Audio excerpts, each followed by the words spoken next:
Welcome to the session today. So I know it's not your normal Master Gardener topic, but I think it's kind of a unique and interesting thing that Alex has worked on for part of her PhD. And so, we've had a conversation about the swine industry and the pork industry, and there's always been a lot of different things going on. And just last summer, we had a Supreme Court case, right, where we're trying to decide, can a state like California with their Prop 12 rule dictate production in the rest of the country and just to sell their pork into that state. And so, it's kind of been a hot topic about what's going on with the pork industry, how are the consumers looking at it.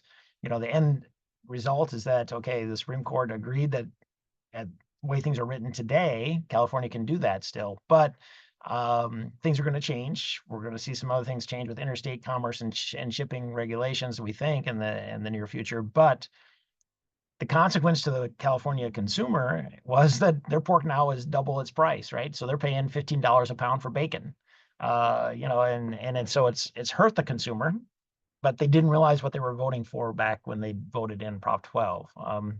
So a lot of different things kind of coalesced around this kind of thought process and what's going on with the consumers and what are they really thinking about the pork industry. And so that's where Alex kind of jumped in with Dr. Widmar and Ag Econ on this idea and this project. So Alex, I'm going to turn it over to you and let you go from there.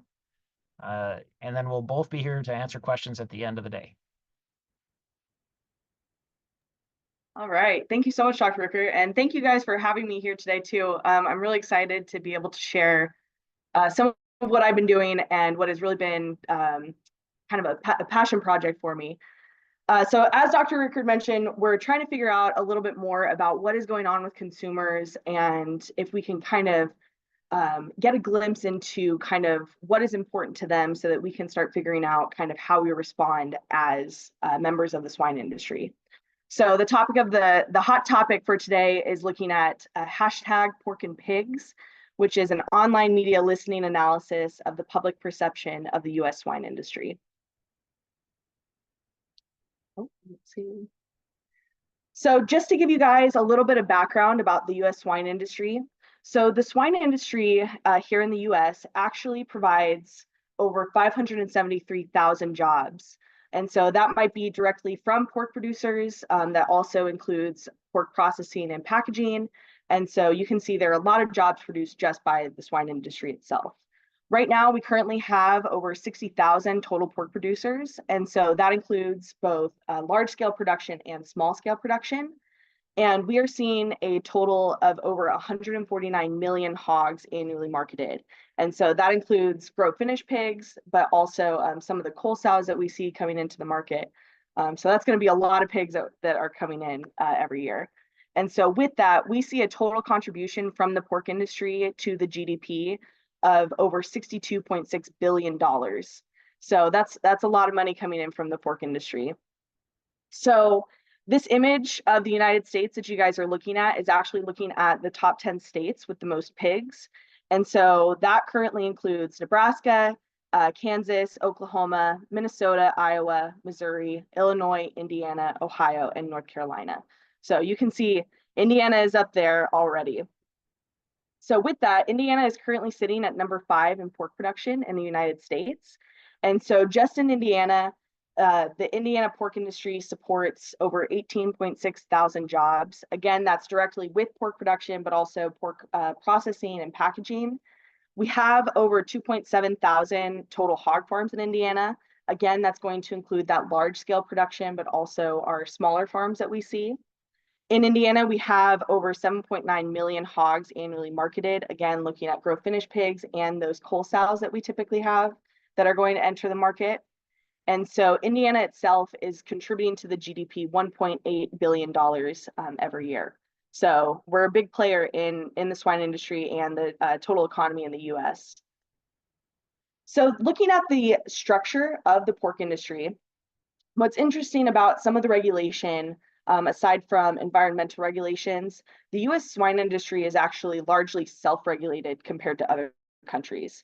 And so other than environmental regulations, as far as welfare and actual everyday going-ons in pork production is typically just what is standard for the industry just across the board without any outside regulation. Now, with that, because we are, of course, our production is driven by consumer demand, there's a lot of social licensing and societal pressures that contribute to that actual regulation when we're looking at this structure. So with that, social licensing typically dictates how the industry actually operates in the realm of welfare, sustainability, and economics. So depending on what consumers are asking for is going to drive how that production is actually there. So we've seen a lot of that with non-GMO, grass-fed, and those types of areas where really society is dictating how we are operating.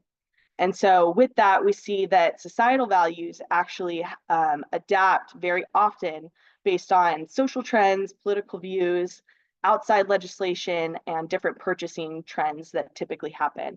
And so with that, we see that societal pressures are often really driving how the pork industry is constantly trying to adapt to maintain public trust and again, maintain that demand of pork. So looking at US pork consumption from 2010 until 2024, we see that in 2010, pork consumption in pounds per capita was sitting somewhere about 46, 47 pounds per capita. And so that continued until about 2015, where we saw actually a pretty big incline to about 50 to 52 pounds per capita in pork consumption annually. And so in 2019 to 2020, we were sitting at a peak for pork consumption in the US. If you think about it, in 2020, when COVID hit, a lot of people were staying home, cooking a lot more. And so we saw that increase in consumption. However, as COVID continued and we saw a lot of decline in actual pigs that we had and were able to market along with some other things, we actually have seen a continuous decline in the pounds per capita consumed annually. And so we're getting a little bit closer to that average of 50 pounds per capita where we're okay sitting at. Obviously, it's not as desired as that closer to 52. But the predicted for 2024 is that it is supposed to increase a little bit. But the biggest thing is that we don't want this decline to continue to happen. We want to make sure that we're going to plateau and hopefully start to increase again. So thinking about what our current population is actually looking like. So right now, we are looking at about 40% of the US population coming from millennials and Gen Z. You'll notice that these generations stop in 2012. That's because Generation Alpha is next, and that is from 2013 to present. But because they're not really contributing individually to the working class and to actual consumption, they're not included in this graph that you're looking at. But we are seeing that millennials and American youth, so that Gen Z, are comprising over 40% of the US population and are just going to continue to stay within that main consumer population that we're focusing on. So with that, there has been some research to show that there is a decline in pork consumption among millennials and Gen Z. And so some of that research has shown that there is actually an increase in meat avoidance in younger, educated, and higher income groups, which if we're thinking in several years from now, we're a little concerned if that younger generation that's coming in is suddenly not eating as much pork and as much meat. So we're trying to think ahead to, okay, what is going on and how can we change some of that behavior? And so with that, there is a predicted 2.2 pound decrease in pork consumption over the next decade. Again, thinking back to that consumption graph, we're getting down to that 50, 48 pounds per capita and potentially going lower if that trend continues. So we're trying to think a couple of years ahead to try to get ahead of what these trends are looking like. So current organizations within the swine industry, so thinking about the National Pork Producers Council, National Pork Board, Pork Checkoff, and a couple of different big organizations are recognizing that these trends are happening and are trying to get ahead of it by putting out some different campaigns to try to reach, hopefully, that younger generation. We've seen with that a campaign for the other white meat for pork. So there's been some negative association with red meat as far as cardiovascular health and some different other health impacts. And so we're really trying to rebrand and show that pork is actually really good. It's high in protein, it's lean, and isn't really taking a lot of the characteristics of that red meat. And so we're trying to get some right information out to the public now. With that, we see that there are also a couple of other big campaigns trying to get different recipes out to the public, trying to improve health through pork consumption. We're looking at 100% real pork. So again, trying to appeal to the general consumer of like, this is good for you, this is healthy. And then we see a lot of social networking that's trying to go on, specifically on Twitter, Facebook, and Pinterest. So these organizations recognize what's happening and are trying to respond, but we were interested too to see if this is actually having an impact or what is going on through this social media. So online and social media are super important in marketing to millennials and Gen Z. So again, with that becoming our greater group of consumers, we know that this is where that they are very, very active. With that, globally, we've seen a huge increase in social media usage. Now, especially with smartphones, it's very easy to get online and to check things constantly. And so with that, we have seen a rise in what's referred to as big data.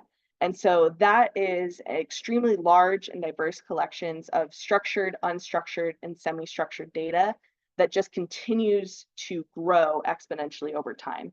So again, thinking about online and social media, posts are constantly coming in, people are constantly chatting on forums. So you can see how there's just extreme amounts of data coming in just all the time.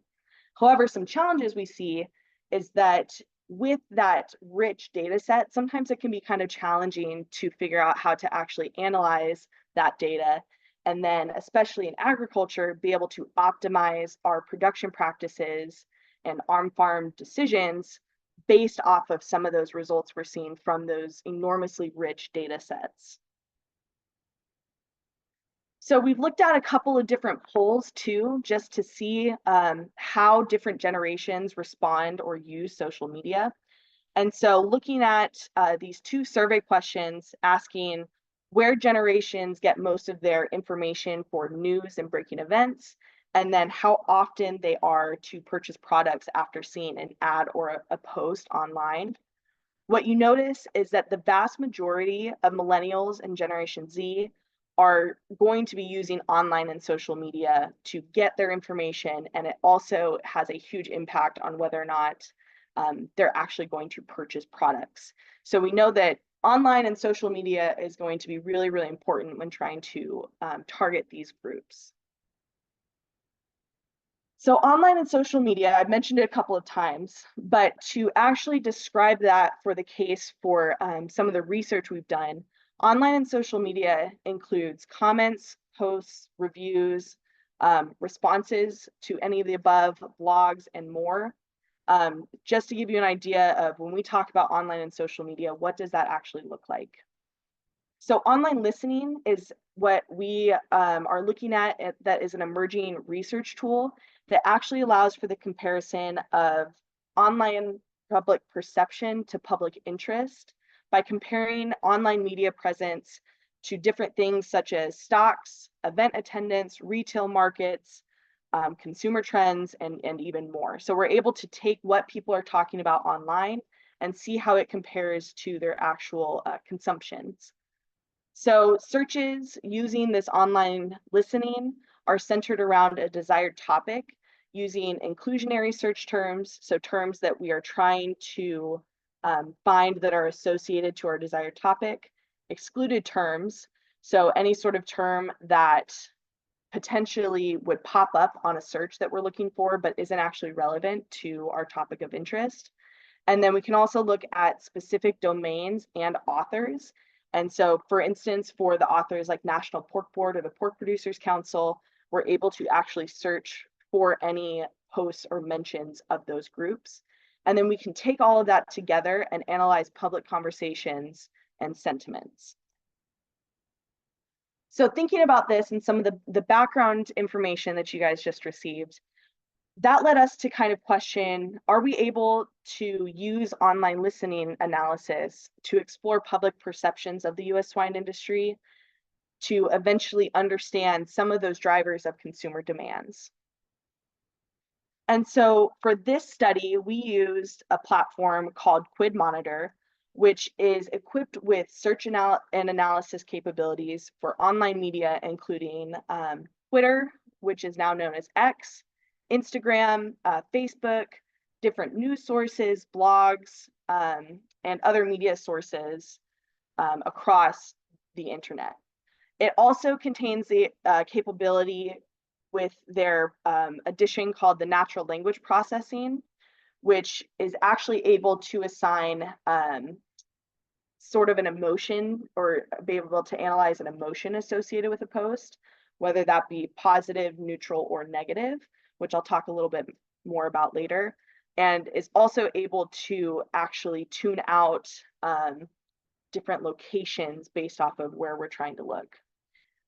This is also just one reference that has cited this, but Quid has actually been proven to be one of the top social listening platforms used for general search purposes, in addition to product development. So they're able to then take some of those searches and look at consumer perceptions, and then use that to actually alter their product development to meet what those conversations are. And so for this study, we did a specific search of social and online media during the period of January 1st, 2020 to December 31st, 2023. So we were looking at a 4-year period of time. We specifically used the geographic locations limited to the United States, including minor outlying islands. And we also narrowed it down to posts in English, just because we didn't want to accidentally have any sort of language barrier or miss or add something that wasn't actually relevant to what we were searching. So in this case, when we're going through some of these results, post refers to the number of documents that contain mentions of the selected topics. And so a post is just anything that contained any of those search terms that we were looking for, while mentions are individual sentences within a post that contain those primary search terms. So typically when we're thinking about that, mentions is going to be greater in number than posts, because a post can have multiple mentions within it. And so that's why you'll see we typically will analyze everything based off of mentions, because it is a little bit more specific within what we're looking at. So because we wanted to look at the US swine industry, we used common terms and hashtags that we combined to reference inputs to common pig production terms. And so this included things such as pig, pig farm, sow, swine farmer, things like that to get our general search term. We also then, based off of a previously published paper, included terms that related to actual pork products. And so this could include bacon, pork loin, ham, pulled pork, whatever we kind of saw that fit into that category. And from there, we were able to develop a list of 54 primary search terms. From there, and so I mentioned earlier, there are some terms that sometimes may sound like they're supposed to fit into what we're looking at, but they don't quite. We actually then could compile a list of exclusionary terms and phrases to make sure we were really looking at the specific subject matter, in this case, the US swine industry. And terms, just to give you an example of what that would look like, included things like sowing doubt, uncultured swine. We saw a lot of references to pork-filled bills. So we really went through and took the time to make sure that we didn't accidentally include terms that weren't accurate to what we were actually looking at. So from there, what's really interesting is we are able to have a sub-search by topic. And so we selected 5 topics that we thought were relevant to what within the swine industry we kind of hear as kind of hot topic categories that we assumed that consumers were really interested in. So the first category that we did was food and cooking, and so actual how do you prepare pork? Sustainability was another one that we really wanted to look at because it seems like environmental sustainability has really been on people's minds recently. Welfare was another topic that we looked at because, as Dr. Richert mentioned earlier, Prop 12 has been on a lot of people's minds in the swine industry, and we have heard a lot about it from people in the public too. Price, of course, people don't only care about what they're eating and where it's coming from, but also how much it's going to cost them. That's a big driver, so we thought we wanted to check that out. And then, as I mentioned, because we have those organizations and those authors that are supposed to be bridging the gap between consumers and producers, we wanted to see if some of those campaigns that I'd mentioned earlier were actually having an impact on the conversation online. And so we included up to 13 top authors and their media handles, including Pork Checkoff, National Pork Board, Pork Producers Council, each individual states, so like Indiana Pork Producing Council. So we really wanted to make sure that we had an all-encompassing look at what those organizations were doing. Now from there, we did an additional sub-search by geographic location, where we wanted to compare the top 5 pork producing states, so who's really down in the dirt with the swine industry and really the ones where all of this is coming from, and compare it to the top 5 most populous states. So we've already mentioned California being a leading driver in some of that legislation for welfare.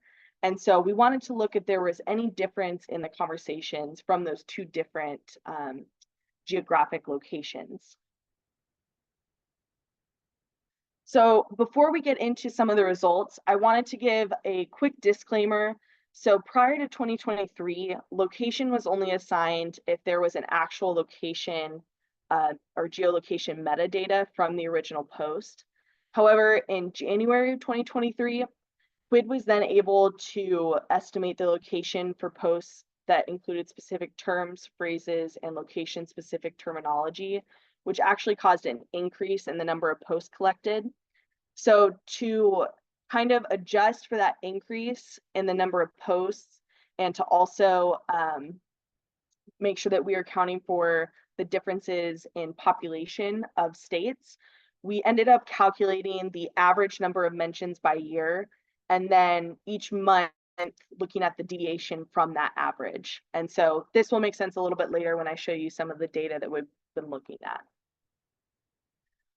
Again, mentioning the sentiment that is associated with posts. So Quid has a natural language processor that's able to identify a positive sentiment, a neutral sentiment, or a negative sentiment that is associated with topics, and then give them a rating.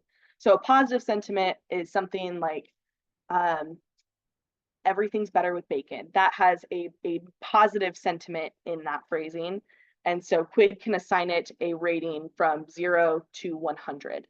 A neutral sentiment means they weren't able to figure out if there was any sort of positive emotion with it, in which case it was assigned a 0% rating.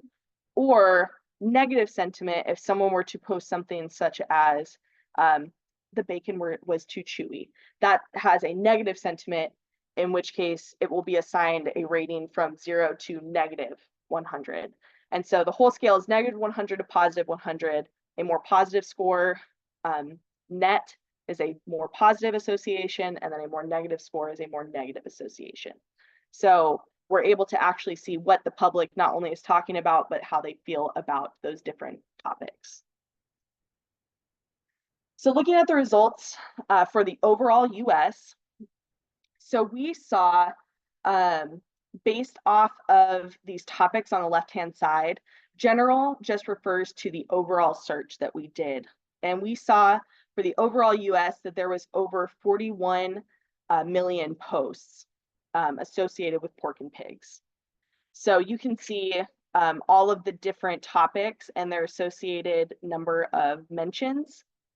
What's interesting to note is that Twitter actually makes up the vast majority of mentions for all categories, except for sustainability.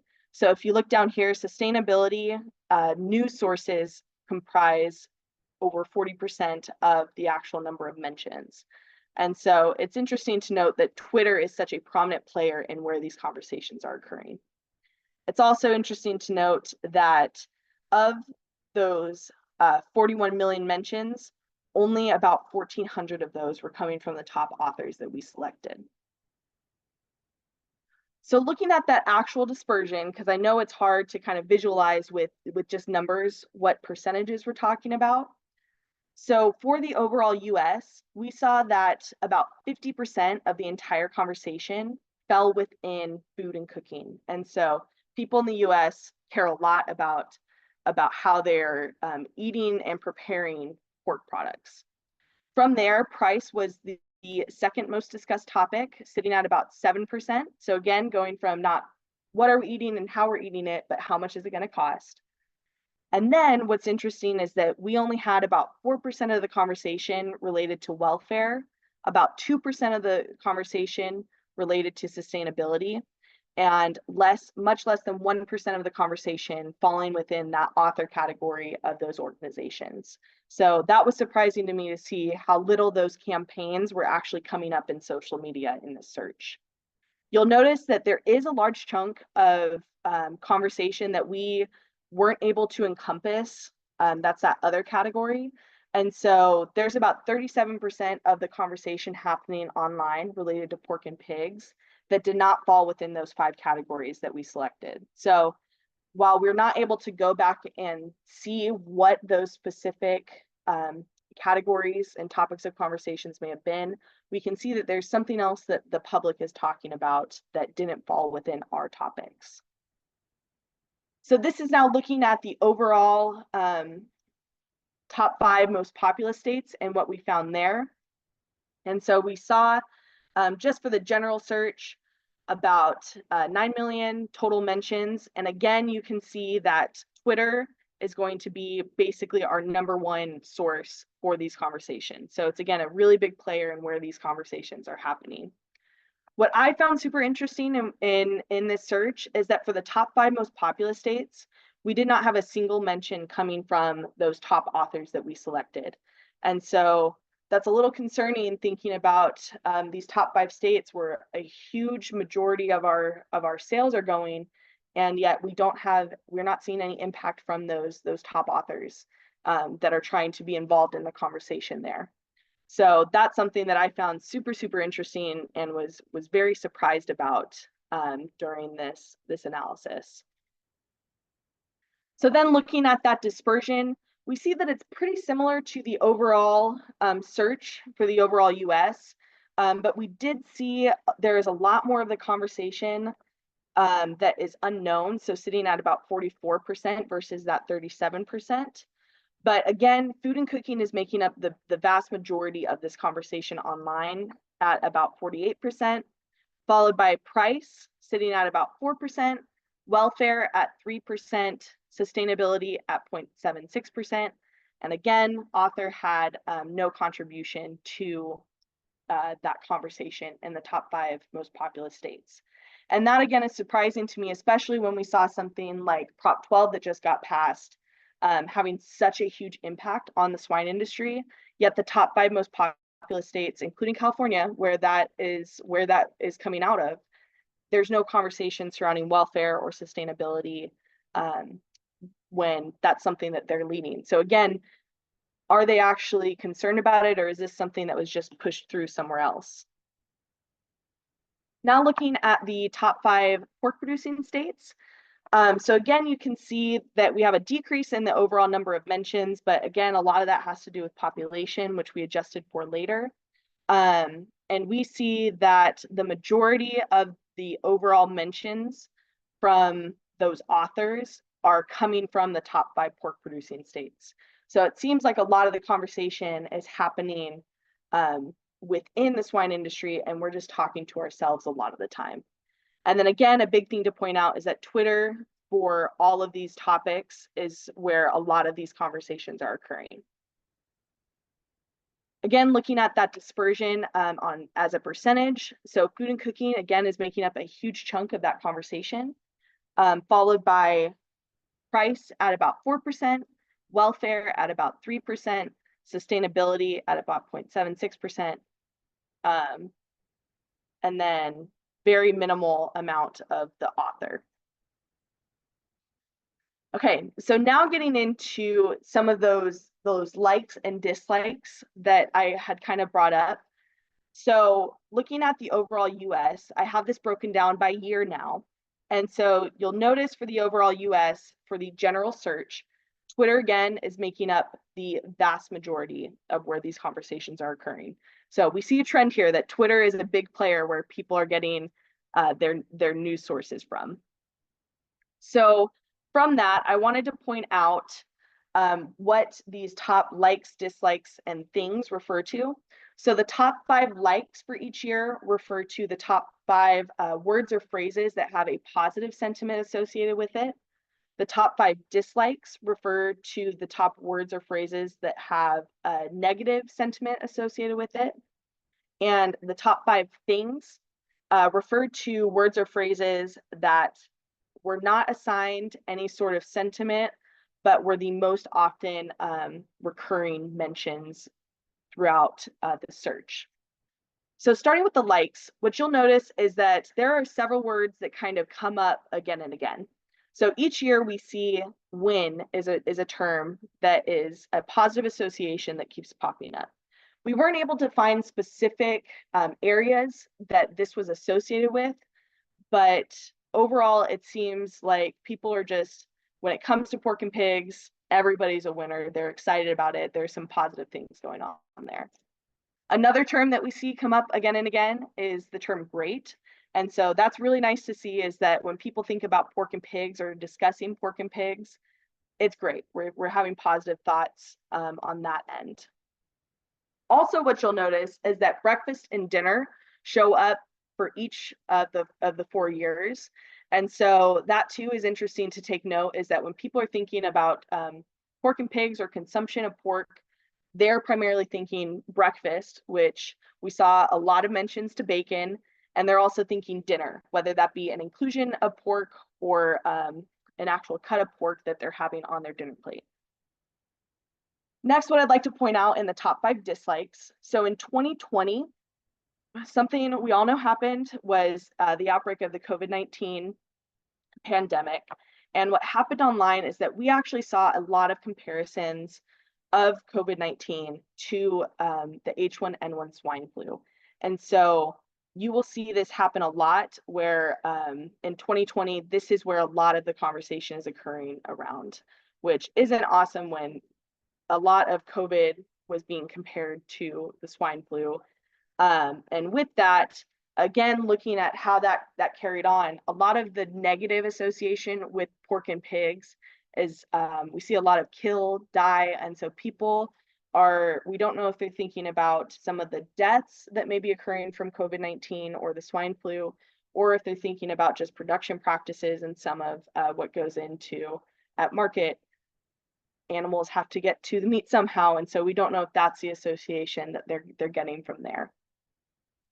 Then again, when we look at the top 5 terms that are mentioned in 2020, again, swine flu is brought up a lot, and so people are really comparing that to COVID. And then if you look at the rest of the terms, we see a lot of food terms coming in there, which makes sense since the majority of the conversation is coming from food. Interestingly, though, only 3 terms are specifically associated with actual pork products. The rest of them are thinking about pork as an addition. So egg and cheese, we hear a lot, bacon, egg, and cheese, bacon on pizza. And so again, you can see only pulled pork and pork belly were those terms that we saw that were actual cuts of pork. So looking at the top 5 most populous states, again, we see breakfast coming up in the top 5 likes. And so again, we see how important it is to people, especially thinking about bacon in the morning. We see dinner come up a lot as the top 5 likes associated with it. And so we can see that that's pretty standard across the board, that consumers are thinking about breakfast and dinner when it comes to pork. Looking at the top 5 dislikes, again, we see that the swine flu was really compared to COVID. And so that's why we see that increase in those mentions for the top 5 dislikes. And again, we see even more associations to killing, dying. We see suffering come in there. And so those negative associations associated with production that we see even more than just the overall US, the top 5 most populous states are really discussing it. And with that too, in the top 5 things, we see that the swine flu was really brought up a lot and continuously talked about, even more so than the overall US. And again, when you look at the rest of the top 5 things, really the only thing that we see different here is that there is a little bit more conversation about a lack of pork and then no bacon. And this was something that we saw a lot of conversation. We've seen this past year inflation in 2024 and 2023 has been up, in which case a lot of people kept mentioning that now that inflation is up, they can't add bacon to things. And so that was a lot of conversation was the lack of being able to add bacon.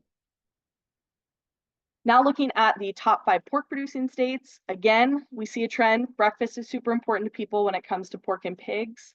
And again, dinner is very, very important to people when it comes to pork.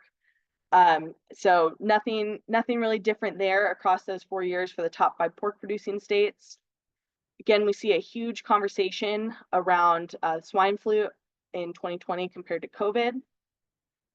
And we still see a lot of conversation around killing, dying, suffering. And so what people sometimes consider as the negative association with the swine industry. And so I found it interesting that that was consistent in both the top 5 pork producing states and the top 5 most populous states, those were still key terms that were being brought up. Now, again, for the top 5 things, we saw that swine flu was still important. However, there is a difference here where we see that there was a big mention of no pork available in the top 5 pork producing states compared to the top 5 populous states. So it shows that there should be, or there was a little bit more of an awareness that there wasn't as much pork available during 2020. And then again, we see that there are a lot of food associated terms that were mentioned, but the top 5 pork producing states, we do see that there is more reference to pulled pork versus just addition to different dishes like eggs, cheese, pizza. So now these are the results for Indiana. So nothing too different at first, that we see that breakfast is again a pretty popular term that's brought up, and we see dinner mixed in there too. So again, these meals are super, super important to them. However, one thing that I did find super interesting for these is that best tenderloin comes up every single year. So people in Indiana are talking about how we have the best tenderloin. So we all know that's true. And so it's really cool to see that that was brought up often during these conversations. Again, not too different. We see the top 5 dislikes, again, associated with swine flu. We still see there's some negative associations with some threats, some killing, some death, but again, normal production practices. We had some mentions in there of a dislike of the pork tenderloin sandwich, which was interesting because best tenderloin was also one of the top 5 likes. So something must have been going on that year that there was a little bit of a face-off there. And then again, top 5 things, we're still looking at the swine flu, and we are looking a lot more. We have more mentions of pulled pork in Indiana than some of the other geographic locations we looked at. So now looking at the overall number of mentions, this is for the overall United States. So this darker line is the deviation from the mean number of mentions every month. And then this lighter line is going to be the net sentiment associated at those time points. So what you'll notice in March of 2020, we see a really big spike in the number of mentions and a huge decline in net sentiment at that time. So this makes sense because we saw the beginning of the COVID-19 pandemic, and it was, like I mentioned, compared a lot to the swine flu. And so we saw an uptick in the number of mentions associated with that. We also saw in April a spike in pork prices, and then we also saw a shutdown in the Smithfield plants, which was nationally discussed in those mentions. So the biggest takeaway from this is that while we saw that negative net sentiment in March of 2020, overall, the overall US actually has a pretty positive sentiment regarding pork and pigs, which shows us that we have a pretty good starting point as far as what people think about the swine industry, which gives us a really good kind of backboard to go with moving forward on how we want to approach the general public. Looking at the top 5 most populous states, so we see again that spike in 2020. However, we see an additional spike in January of 2020 that we didn't see really in the overall US. And this was also true for the top 5 pork producing states. And so the COVID-19 pandemic again was driving that March 2020 spike. But in 2021, there was a passing of the COVID-19 relief package that removed some restrictive language that blocked the eligibility for pork producers.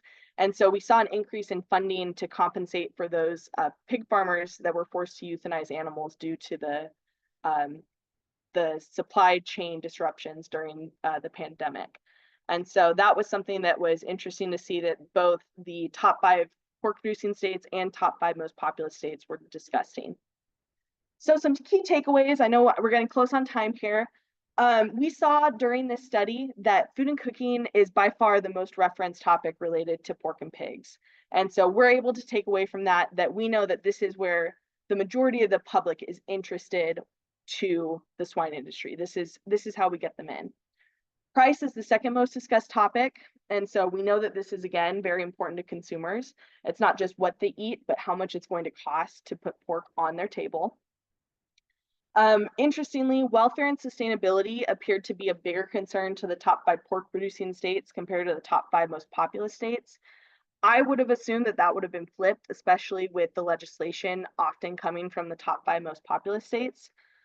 So it's really interesting to think about that and trying to change some of our marketing strategies to make sure we're actually getting the information that people are interested in to the right places. And so with that, we also saw that major organizations or authors that we selected to look at in the swine industry had minimal impact in the overall US and absolutely no presence online in the top 5 most populous states. So there needs to be some consideration moving forward. If we're not actually having conversations with the people that are buying a lot of the pork, we might need to be changing some of our strategies in order to change what that conversation looks like. A few more key takeaways is that Twitter is where the vast majority of conversations related to pork and pigs are occurring. And so thinking about how we're changing our marketing strategies to make sure that we're actually having that conversation in the places that the most people are also having those conversations. Overall, like I mentioned, there's a positive net sentiment towards the US swine industry, which puts us in a really, really good position moving forward. So we have people thinking positively about it. Now, how do we use that to our advantage moving forward? And then it's really important that we understand the topics of interest to the general public, and we can do that looking at their online and social media presence so that we can actually help producers and organizations better understand what's important to consumers and tailor our strategies to their needs. And then the last key takeaway that I wanted to point out was that we have seen now in the data that Indiana has the best pork tenderloin, and the public is aware of that. So that's really cool that we got to see that in that data. Some future directions that we're currently working on is actually comparing these results of this online conversation to the economic trends in the US swine industry. So can we see how these conversations change consumption or buying of our products? And then again, as I mentioned, actually trying to take this information and make it tangible by customizing our marketing strategies to specific areas based off of what they're already discussing, and also improving our presence on X or Twitter to increase our interactions with the public to drive consumer demand. So that is all I have for you guys today. And I want to thank you again for letting me come in and talk to you guys a little bit about what I've been working on. And so I will open the floor up to any questions that you guys have, whether it be about general industry questions or about some of the research that we've been working on. We don't have any questions in the chat box right now, but it's always interesting to see these numbers because most of the folks who are on here are looking at the ag and natural resources side of it, but to bring in the marketing aspect of it and also the health and human sciences, the nutritional part of it, and to bring it all together with big data. A lot of folks don't realize all the work that you guys do on the background at the university level. So it's always nice to kind of expose, like, when Purdue puts out numbers, it's not a, oh, we think this is happening. It's a, someone has put in the time. So I'm not sure. I'm not going to ask you how many hours you put in, Alex, but I know you guys have really put in the time with it. So, Jessica, did you want to ask your question since that was from you? I'll let you go ahead and do that. Sure. Yeah. Excuse me. Yeah, I put it in the chat, but I'm curious if you've done any like interviews with individuals or focus groups or anything like that. Just to kind of get like some more context for some of this big data. I'm curious if you have any input on that. It's just curiosity, not a Yeah. criticism or anything like that. So Yeah. And so that's something that I personally haven't done with this project. I think it would be something definitely worth doing in the future. I know the agricultural econ department here at Purdue does a lot of those surveys, and they have an entire dashboard that you can go, and that I've fallen down into rabbit holes just looking at some of the surveys they've done. Um, I cannot remember the name of the website off the top of my head, but they have a whole dashboard that you can go through and look at some of those specific results. I'm gonna go look for that right now. Yeah. Put it in the chat once I find it. Yeah. One question I had, and this is sort of because I'm not a nutritionist or anything, but just speaking with my physician, with carnivore diets and sort of the low carb, no carb or keto thing, has pork benefited from that? I grew up in Indiana. I enjoy bacon just as much as the next person, but when people are slowly shifting to a more fat protein diet, do you think there will be a shift in the near future, or is that a shift that's going to take 5, 10 years to turn from, maybe less carbs and more protein and fats? So that's a really interesting question. And I am actually currently getting a concentration in human nutrition. And so I haven't specifically looked at a lot of the diets associated with just pork, but we are seeing, like you said, a lot of those trends of trying to move towards a higher protein, low carb diet and figure out what those impacts are going to be on overall health. So part of that, I think, is some of those campaigns trying to rebrand pork and try to get people to understand that there are a lot of really good things associated with pork consumption compared to something like beef or chicken. I think that that's something that we're going to see at least some of the research shifting towards in the future. And I think it will be a little bit of time to, I think, reframe what pork provides in the diet to a lot of the general public. But Dr. Richert can also add to that a little bit more. Yeah, I think there is some increase there. But I think the other interesting thing is, and Alex can touch on this because we've been talking about it, is the pork industry is also seeing that in their surveys that pork is no longer really, with the next younger generations, the center of the plate, right? It's an ingredient to be used to make a meal. And so, Alex, you might want to add on to that part of the human diet and how it's evolving and change with population and we have a lot more Hispanics where pork is an ingredient in your burrito or your taco, but it's not the center of the plate per se. Yeah, and that's what we've seen a lot of. So I've mentioned how millennials and Generation Z are coming up as some of our biggest consumers now and being such a large part of the population. And so being a millennial, I know for me, we're seeing a lot more with meal prepping and whatnot, is that the younger generation is having it as an ingredient. We see a lot of like bowls, like people want to do burrito bowls or things like that. So it's not the traditional meat, starch, vegetable kind of plate that we're used to seeing.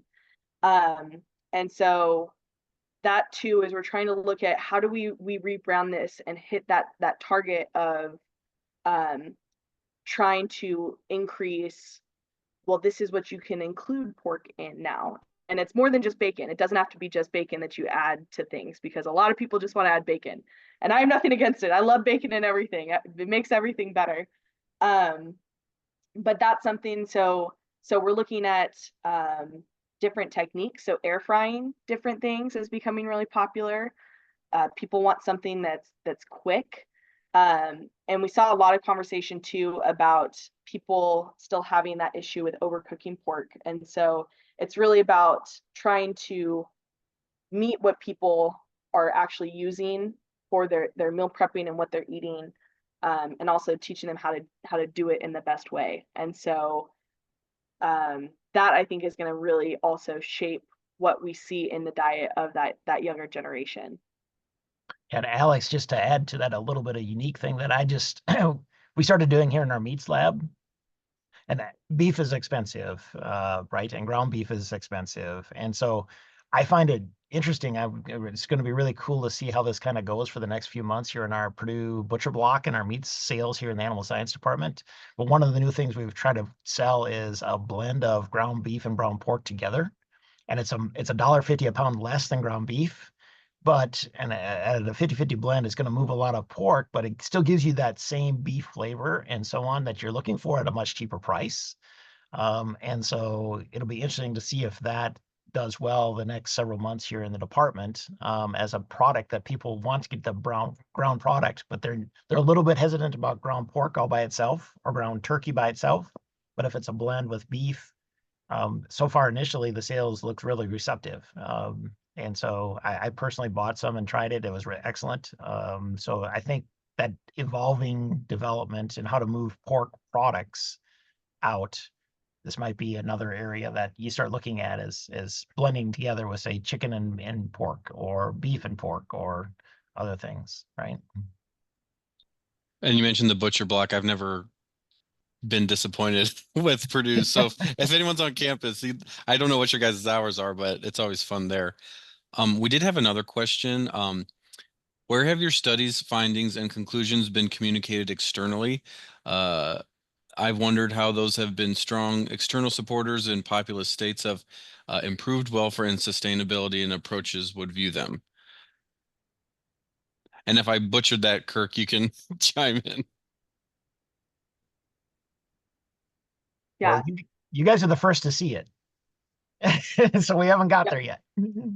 Alex, right? Yeah. So this is the first time that we've shared any of this data. I am currently in the process of trying to get a publication out there with this data, that is way more encompassing. This was the short TED Talk version for you guys.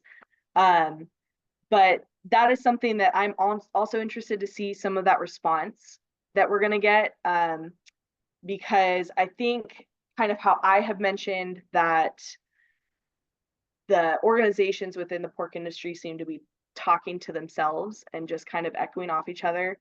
My assumption would be that some of those organizations for welfare and sustainability probably are also kind of talking to themselves, because again, we didn't see that huge conversation online, but they also are getting people to vote for things that are now changing what is actually happening in the industry. And so that's something that I would like to see what their response would be to some of this data. But I also think it's important to have some of our industry organizations seeing that this isn't just something that people are talking about all over the place online. They're not, but they're still the ones that are changing some of this legislation. And so trying to figure out, can we, since this isn't something that welfare and sustainability isn't really mentioned online, can we try to get that talked about, but in a way that is beneficial to the swine industry? So that's something to me that once we can get this out and actually shared and hopefully published, how can we start shaping some of this conversation that's happening?